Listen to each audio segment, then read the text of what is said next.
Selamat datang di channel Detektif Sanji, tempat berkumpulnya para pecinta One Piece yang haus akan teori, fakta tersembunyi, dan pembahasan mendalam seputar dunia ciptaan Eiichiro Oda. Di sini, kami tidak hanya mengikuti alur cerita, tapi juga menganalisis setiap petunjuk, menghubungkan fakta-fakta kecil yang sering terlewat, dan mencoba memecahkan misteri besar seperti siapa Joy Boy sebenarnya, apa tujuan sejati pemerintah dunia, hingga sejarah abad kekosongan yang selama ini ditutupi. Setiap video di channel ini disusun dengan riset yang mendalam, sudut pandang kritis, dan tentunya semangat nakama sejati.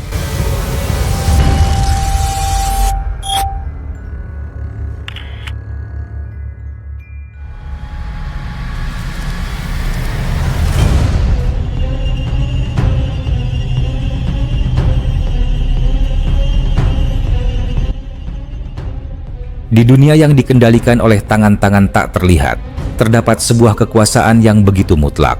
Kekuasaan yang berdiri di atas penderitaan manusia biasa. Pemerintah dunia, lembaga tertinggi yang disebut suci, telah berkuasa selama berabad-abad, memerintah dengan kedok keadilan, namun menyembunyikan kegelapan yang tak terbayangkan. Bangsawan dunia, para naga langit, menjalani hidup mewah di atas penderitaan rakyat. Bagi mereka, manusia biasa tak lebih dari budak yang dapat diperlakukan sesuka hati. Namun, dari tengah arus ketakutan itu, bangkit seorang pria yang menolak tunduk pada kejahatan yang dilapisi kemegahan. Dialah Monkey D. Dragon, seorang lelaki yang menantang takdir dan menolak membungkuk di hadapan sistem yang busuk. Lahir dari garis keturunan kuat, Dragon adalah putra dari pahlawan angkatan laut legendaris, Monkey D. Garp, serta ayah dari sang bajak laut yang kelak mengguncang dunia, Monkey D. Luffy. Di masa muda, Dragon pernah menjadi bagian dari angkatan laut. Ia tumbuh dalam bayang-bayang prinsip keadilan Garp, meyakini bahwa sistem dapat diperbaiki dari dalam. Namun, seiring waktu, kenyataan menghancurkan keyakinan itu. Dunia yang disebut adil ternyata hanyalah panggung sandiwara, tempat para penguasa memainkan peran sebagai dewa, sementara rakyat menjadi korban tanpa suara. Dragon menyaksikan sendiri bagaimana pemerintah dunia menindas, membunuh, dan membakar harapan tanpa belas kasihan. Dari sinilah kebencian tumbuh menjadi tekad. Seragam biru yang dulu dibanggakan kini menjadi simbol kemunafikan. Dengan langkah tegap, Dragon meninggalkan angkatan laut dan bersumpah tak akan lagi melayani kejahatan yang disamarkan sebagai kebaikan. Dari api amarah itu, lahirlah sebuah kelompok kecil bernama Freedom Fighters, pejuang kebebasan yang berdiri untuk melawan ketidakadilan yang tersebar di seluruh penjuru dunia. Kelompok kecil itu tumbuh, bertarung di balik bayangan, menolong rakyat dari tirani para raja boneka yang tunduk pada pemerintah dunia. Namun dunia terlalu besar untuk diselamatkan dengan kekuatan tangan sendiri. Dragon menyadari bahwa perjuangan ini memerlukan lebih dari sekadar keberanian. Dibutuhkan orang-orang luar biasa yang bersedia mengorbankan segalanya demi dunia yang lebih bebas. Salah satu yang pertama bergabung dengannya adalah seorang pria besar bertubuh kekar, Bartholomew Kuma, yang kelak dikenal sebagai salah satu sosok paling tragis dalam sejarah manusia. Sebelum menjadi sosok yang ditakuti dan dihormati, Kuma hanyalah seorang pendeta sederhana di kerajaan Sorbet. Ia menghabiskan hidupnya menyembuhkan orang tua dan membantu mereka yang terlupakan. Namun, suatu hari, membaca berita tentang Dragon dan Freedom Fighters menyalakan bara di dalam hatinya. Ia melihat sosok Dragon sebagai pahlawan sejati, orang yang berani melawan para dewa palsu yang menguasai dunia. Takdir mempertemukan keduanya ketika Raja Mekori menjebloskan Kuma dan kekasihnya, Ginny, ke penjara. Di saat putus asa, Dragon dan pasukannya datang, menembus dinding penjara, membebaskan mereka dari rantai tirani. Sejak hari itu, Kuma bersumpah untuk berjuang di bawah bendera revolusi. Dengan kekuatan buah iblisnya yang misterius dan tubuh bukanir yang hampir tak tertandingi, ia menjadi benteng hidup bagi tentara revolusioner. Selama bertahun-tahun, Dragon dan para pejuangnya bergerak dalam bayangan. Dari pulau ke pulau, mereka mengguncang struktur kekuasaan, menghancurkan simbol penindasan, dan menanamkan benih pemberontakan di hati rakyat.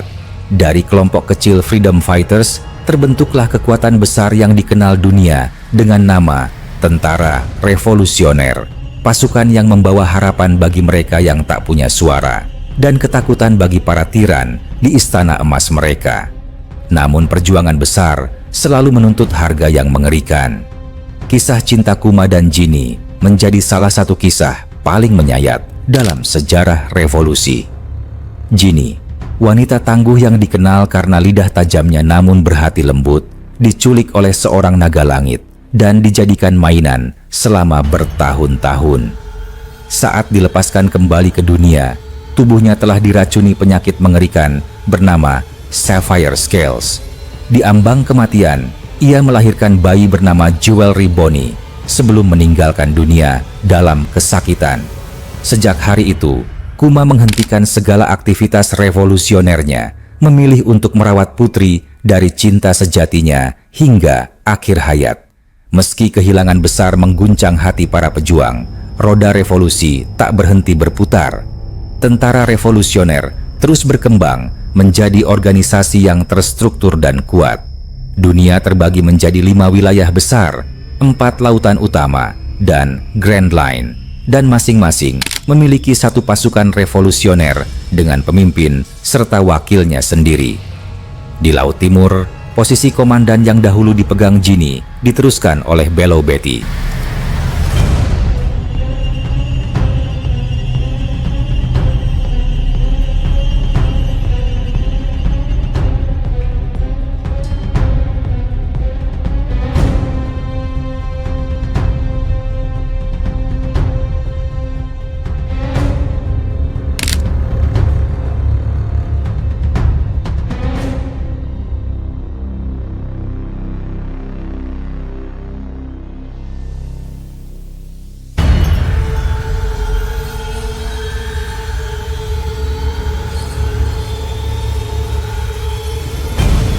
Wanita berambut panjang dengan sikap sinis dan semangat membara ini memiliki kemampuan buah iblis Kobu-Kobu no Mi yang memungkinkan dirinya membangkitkan semangat juang tersembunyi di dalam diri siapapun.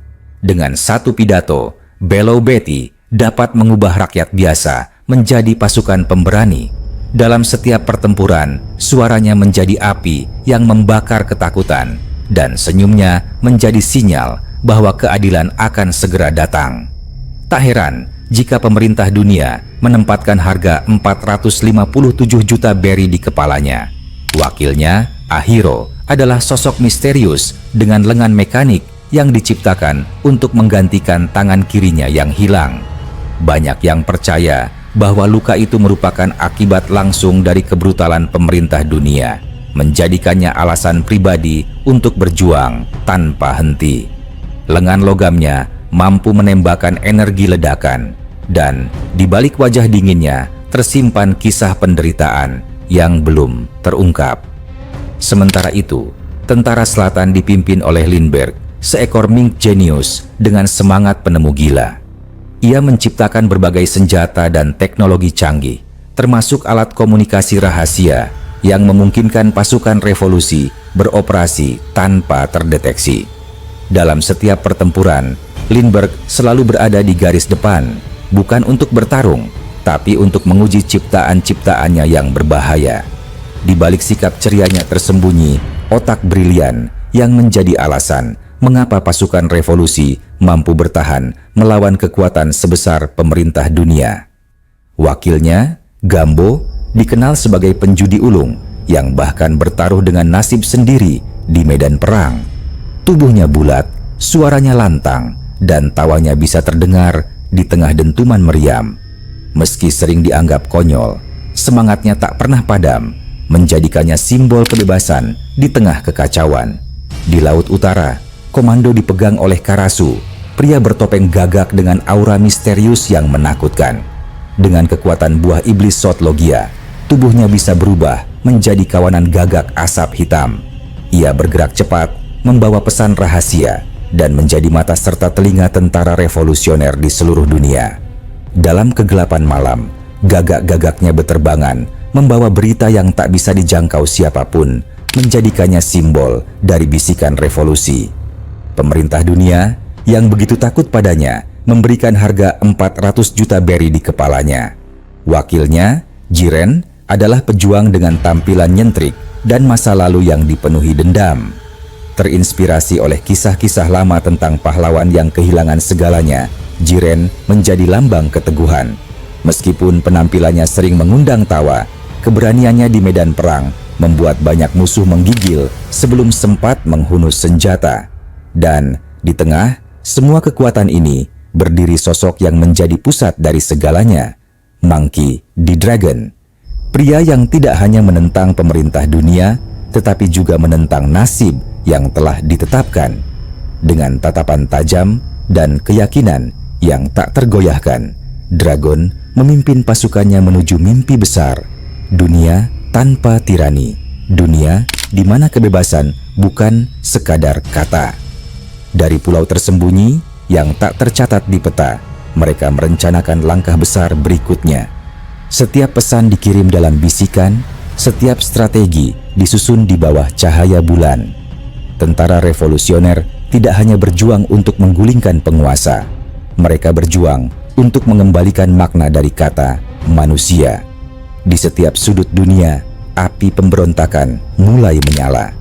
Rakyat yang dulunya pasrah kini menggenggam senjata, mata mereka menyala oleh harapan baru.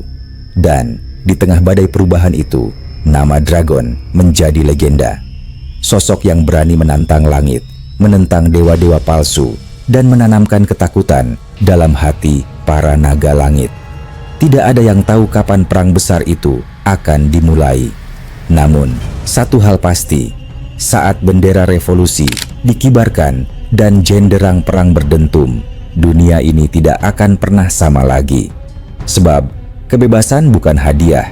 Kebebasan adalah sesuatu yang harus direbut, bahkan jika harus melawan seluruh dunia. Di dunia yang luas dan liar, di mana angin berhembus, membawa kisah pemberontakan melawan tirani, ada sosok yang dikenal dengan nama Jiren, seorang lelaki misterius dengan reputasi yang memikat sekaligus berbahaya.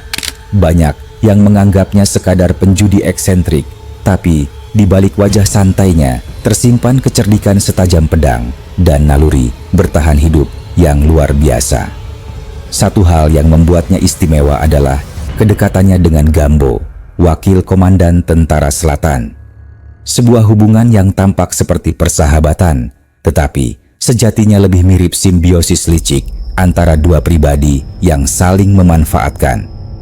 Gambo, dengan pangkat dan sumber daya yang besar, tampaknya menjadi penopang gaya hidup Jiren.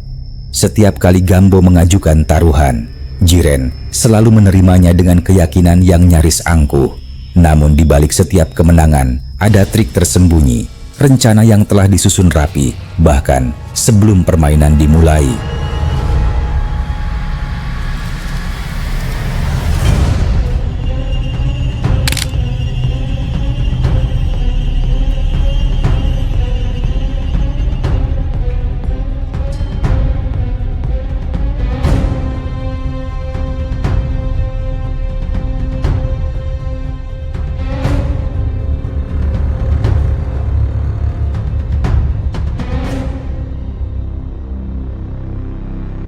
Salah satu kisah paling terkenal terjadi pada bab 1082 saat sebuah kapal asing mendekati Pulau Mama.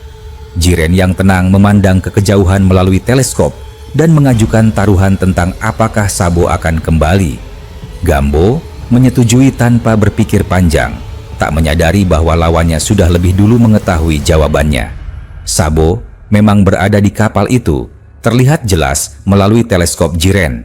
Dan begitu taruhan dimenangkan, tanpa ragu, Jiren memakan teleskop tersebut hingga tak tersisa, menelan bukti yang bisa menjatuhkannya. Tindakan gila itu menimbulkan banyak spekulasi. Beberapa berpendapat bahwa Jiren adalah pengguna buah iblis, mungkin dari jenis yang memungkinkan seseorang menciptakan atau memakan benda seperti yang dilakukan oleh beberapa anggota keluarga Charlotte. Ada yang membandingkannya dengan kekuatan buah biskuit, krim, atau mentega yang sanggup mengubah realitas di sekitarnya. Namun, ada juga yang percaya bahwa Jiren hanyalah manusia biasa yang bersedia menelan besi demi kemenangan. Dunia penuh orang aneh, dan Jiren hanyalah salah satu dari sekian banyak keanehan itu. Sementara di barat, sosok lain menunggu dalam bayangan. Molly, komandan tentara barat. Wujudnya menjulang seperti gunung, kulitnya tebal seperti baja, namun hatinya sensitif hingga hal kecil bisa memicu amarah. Molly dikenal memiliki kebiasaan aneh. Setiap tatapan dianggap sebagai godaan, dan setiap godaan dijawab dengan penolakan brutal. Sebuah ironi, karena sebagai raksasa, perhatian adalah hal yang tak mungkin dihindari. Meski begitu, Molly adalah raksasa yang berbeda. Ia adalah raksasa terpendek dalam sejarah, hanya setinggi 12,5 meter, namun reputasinya jauh melampaui tubuhnya. Di masa lalu yang kelam, Molly pernah menjadi tahanan di penjara legendaris Impel Down. Di sanalah rahasianya lahir. Dengan kekuatan buah iblis Oshi-Oshi, Molly mampu menggerakkan tanah dan menciptakan ruang tersembunyi di antara level 5 dan 6 penjara tersebut. Ruang itu kemudian dikenal dengan nama level 5,5, tempat di mana para okama, orang buangan, dan tahanan pemberani berkumpul. Wilayah yang kelak disebut New Kama Land. Dari sanalah awal legenda Molly sebagai tahanan pertama yang berhasil melarikan diri dari Impel Down. Setelah kabur, Molly bergabung dengan pasukan revolusi dan memperlihatkan tempat rahasianya kepada Monkey D. Dragon, sang pemimpin tertinggi. Dragon kemudian mengirim Emporio Ivankov dan Inazuma untuk menempati ruang tersebut sebagai markas rahasia revolusi. Molly bukan sekadar simbol kekuatan, tapi juga kelicinan. Di balik sikap flamboyannya, tersimpan kemampuan luar biasa dalam melakukan infiltrasi tanpa suara. Tidak ada dinding yang tak bisa ditembus, tak ada penjagaan yang tak bisa dilewati. Di sisinya berdiri wakil setia bernama Ushiano, manusia sapi dari ras Ming. Sosok tinggi besar dengan lidah yang gagap dan suara berat, namun kekuatannya menyaingi binatang buas. Saat bulan purnama muncul, Ushiano diyakini mampu berubah menjadi bentuk sulong, raksasa sapi putih dengan kekuatan tak terkendali. Bersama Molly, keduanya menjadi simbol kekuatan dan kegilaan yang berjalan seiring. Di pusat kekuatan revolusi, terdapat tentara G, pasukan paling berbahaya yang beroperasi di wilayah Grand Line. Karena medan ini penuh bahaya dan musuh kuat, Dragon mempercayakan komandonya kepada Emporio Ivankov, sang Raja Okama, ikon kebebasan, dan legenda hidup. Di masa lalu, Ivankov dan Bartholomew Kuma pernah menjadi budak di insiden God Valley, di mana Dragon juga hadir sebagai saksi kehancuran moral dunia. Dari penderitaan itu, lahir tekad membara untuk menggulingkan tatanan busuk yang dikuasai oleh para dewa dunia.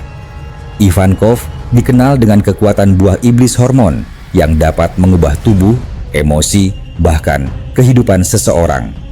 Dengan kekuatan itu, ia mampu menginspirasi sekaligus menakutkan lawan-lawannya. Misinya menyusup ke Impel Down bukan sekadar pelarian, melainkan strategi panjang untuk membangun kekuatan dari dalam. Tahun demi tahun dihabiskan dengan membebaskan tahanan, merekrut jiwa-jiwa putus asa untuk bergabung dengan revolusi. Ketika Luffy datang ke penjara itu, waktu yang telah lama ditunggu akhirnya tiba. Begitu mengetahui bahwa Luffy adalah putra Dragon, Ivankov memutuskan untuk meledakkan gerakan besar-besaran dan melarikan diri bersama pasukannya. Sejak hari itu, Ivankov menjadi tulang punggung revolusi. Pulau tempat tinggalnya kini berfungsi sebagai basis sementara operasi setelah markas utama di Baltigo dihancurkan oleh bajak laut Kurohige. Ivankov juga dikenal memiliki pengetahuan mendalam tentang bangsawan dunia, bahkan menjadi salah satu dari sedikit orang yang menyadari identitas asli Imu, sosok misterius yang diyakini sebagai Saint Imu Nerona. Dalam pertempuran, Ivankov adalah badai. Gerakannya aneh, berlebihan, seolah-olah dunia tunduk pada imajinasinya. Gaya bertarungnya sering disamakan dengan kekuatan Gear 5 milik Luffy karena mampu memutarbalikan kenyataan.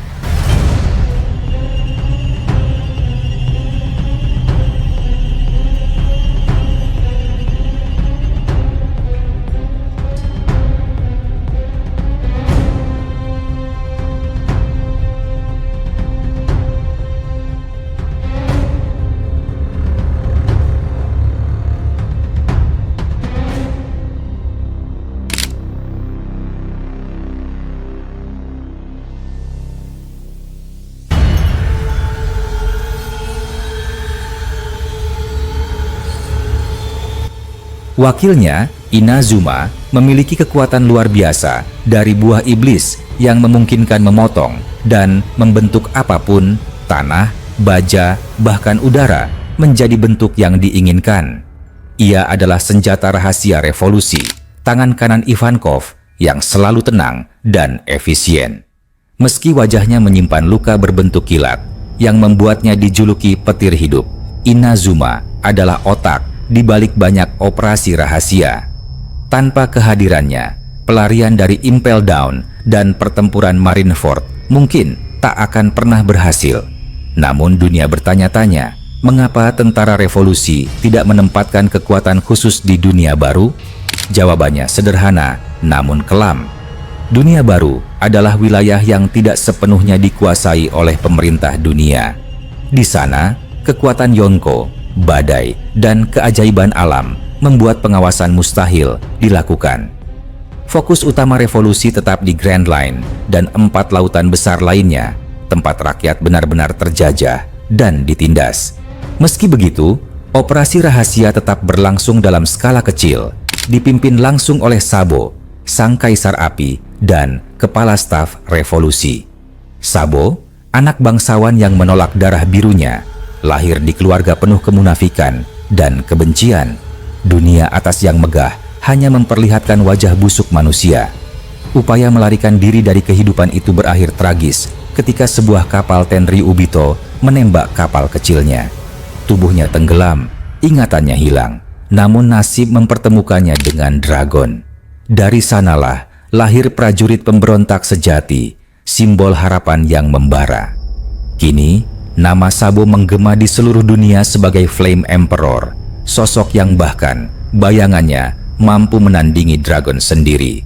Bersamanya ada Koala, gadis kecil yang dulu diselamatkan oleh Fisher Tiger, namun diserahkan kembali ke pemerintah dunia oleh desanya sendiri. Sejak hari pengkhianatan itu, api kebencian terhadap ketidakadilan tumbuh dalam dirinya. Ia bergabung dengan pasukan revolusi pada usia 14 tahun berkat Hak, pria ikan yang juga menjadi pelatih seni bela diri utama revolusi. Hak tidak hanya melatih prajurit, tapi juga anak-anak yatim korban peperangan dengan seni karate ikan, agar mereka bisa melindungi diri. Dari didikan itulah lahir generasi baru revolusioner yang tidak hanya kuat secara fisik, tetapi juga memiliki tujuan jelas, menghancurkan sistem dunia yang korup. Koala tumbuh menjadi salah satu pejuang terbaik. Ia bahkan pernah mengajarkan jurus-jurus khas ikan kepada Nico Robin, arkeolog dari kelompok topi jerami. Selain mereka, muncul pula tokoh misterius bernama Bunny Joe, pemimpin kelompok yang menyelamatkan Robin di Tequila Wolf dan membawanya langsung ke hadapan Dragon. Tak banyak yang tahu pasukan mana yang dipimpinnya, tapi ia dikenal sebagai pembebas bayangan, selalu hadir di tempat rakyat tertindas. Ada pula sosok Terry Gilo, pria dengan topi kanguru yang selalu tersenyum tipis. Ia bukan petarung, tapi memiliki peran yang bahkan lebih berbahaya, pengendali intelijen utama revolusi. Hampir setiap informasi, pergerakan musuh, dan rencana besar melewati tangannya. Beberapa bahkan percaya bahwa Terry mengetahui lebih banyak daripada Dragon sendiri, meski tak pernah melaporkan hal-hal kecil yang dianggap tak perlu. Dan di antara gelombang pemberontakan yang terus membesar, hadir anggota baru bernama Moda, gadis dari kisah Sampul Ace yang kini bergabung bersama para penyintas kerajaan Lulusia. Setelah negeri itu dimusnahkan oleh pemerintah dunia, Dragon bergerak cepat mengumpulkan para korban, menjadikannya bukti nyata kebiadaban penguasa. Seiring meningkatnya kekejaman pemerintah dunia, jumlah orang yang bergabung dengan revolusi bertambah tanpa henti. Pasukan revolusi kini bukan lagi sekadar kelompok kecil pemberontak yang bergerak dari bayang-bayang. Mereka berubah menjadi kekuatan besar, gelombang tak terbendung yang perlahan mengguncang fondasi kekuasaan dunia. Setiap tokoh, dari Jiren si penipu, Molly sang raksasa flamboyan, Ivankov sang pembebas, hingga Sabo sang kaisar api, semuanya adalah bagian dari satu visi tunggal. Sebuah mimpi tentang dunia tanpa tirani, tanpa perbudakan, tanpa dewa dunia yang menganggap manusia hanyalah debu di bawah kaki mereka. Dunia kini menahan napas, karena di balik setiap tawa, setiap percikan api, setiap bisikan dalam kegelapan, revolusi sedang bergerak. Dan ketika waktu itu tiba, langit merah akan terbakar, menandai awal dari akhir sebuah era.